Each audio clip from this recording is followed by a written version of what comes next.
This is part 3 of Franklin D. Roosevelt and Civil Rights. This one is Franklin Delano Roosevelt and the New Deal. Yeah.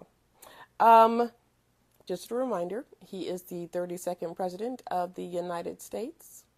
He is known for his leadership through the Great Depression. He passed the New Deal programs and World War II.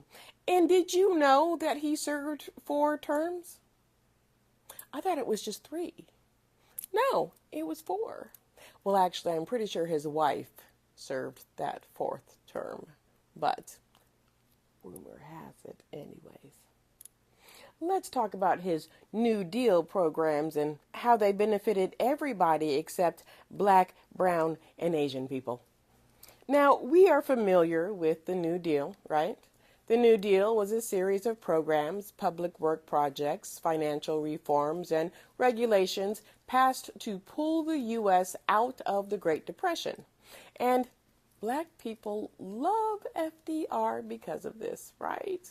But again, when you look under the hood, when you look at the fine print, we didn't come out so good because of the New Deal. No, we didn't. So, there's that.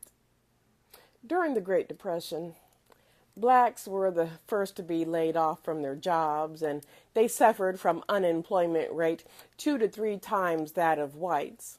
In early public assistance programs, Blacks often received substantially less aid than whites, and some charitable organizations even excluded Black people from their soup kitchens. The New Deal is passed, and yes, Blacks benefited from the program. Low-cost public housing was made available to Black families. The Works Progress Administration gave jobs to many Blacks, and its Federal Writers Project supported the works of many Black authors, among them Zora Neale Hurston. The Congress of Industrial Organizations, established in, mid-1930s, organized large numbers of Black workers into labor unions for the first time. However, the Agricultural Adjustment Act 1933 aimed to help farmers by cutting farm production and forcing up food prices. Well, less production meant less work for thousands of poor Black sharecroppers. In addition, Blacks were among the 100 million consumers forced to pay higher food prices because of the AAA. So that last part was like for everybody. But the first part, where you took their jobs from them, that didn't benefit them. That helped the white landowners. So awkward. How about the Fair Labor Standards Act of 1938, the FLSA? It introduced a 40-hour work week, and it banned child labor, and it established a federal minimum wage and overtime requirements. It boosted wages and improved working conditions for thousands of white workers, and it largely excluded Black Americans, Mexican Americans, and Asian American workers from receiving these benefits because it exempted domestic, agricultural, and service occupations. That was part of the let's make a deal with the South and the West. The West was just as racist as the South. The Fair Housing Authority, FHA, was established in 1934 as part of the New Deal, and it was to provide insurance for mortgages. It was to safeguard these private lenders from financial losses. In the underwriting manual, the FHA said incompatible racial groups should not be permitted to live in the same communities, meaning that loans to black people could not be insured. If they could not be insured, they could not get a mortgage. Along with the FHA was the HOLC, or the Homeowners Loan Corporation.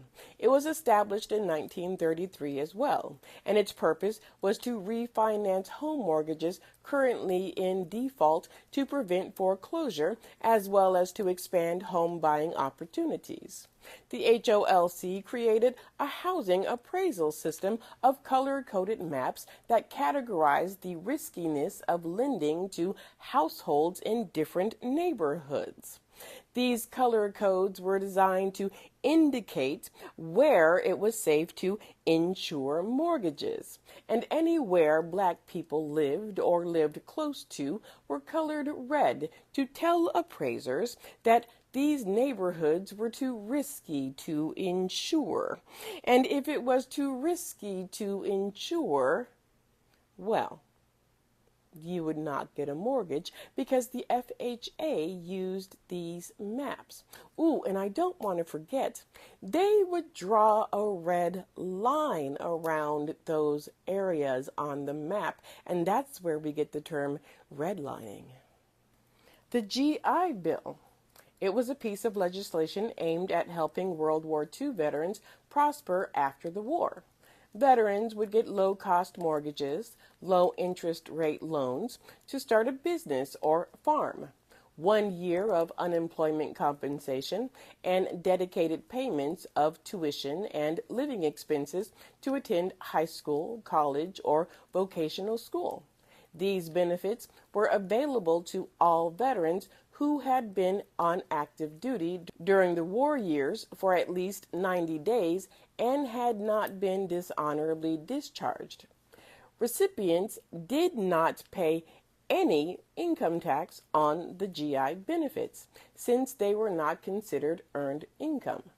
Problem was that black men in the military were dishonorably discharged at a higher rate than white men due to racism, issue number 1. Black men were not given loans through the GI Bill due to racism, issue number 2. Even if they were given loans, they were not able to utilize them in ways like buy homes or go to their school of choice due to racism, issue number 3. And the list goes on and on and on. Issue number 4, 5, 6, 7, 8, 9, to infinity and beyond. And then a lot, if not most, of the funding was administered locally instead of federally, which meant that the funding was in the hands of racists, segregationists. They were the ones handling the purse strings. And this is because FDR agreed to it. He said, if this is the only way I can get the New Deal programs passed, so be it. It was a conscious decision he made.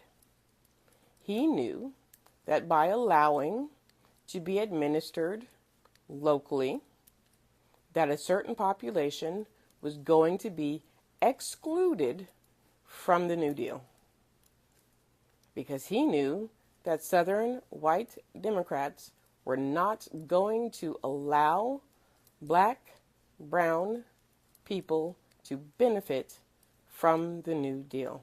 It was a choice that he made. And speaking for the West, he knew that whites in the West were not going to allow Asians or Mexicans to benefit from the New Deal programs. That was a choice that he made. And all of it to benefit white people.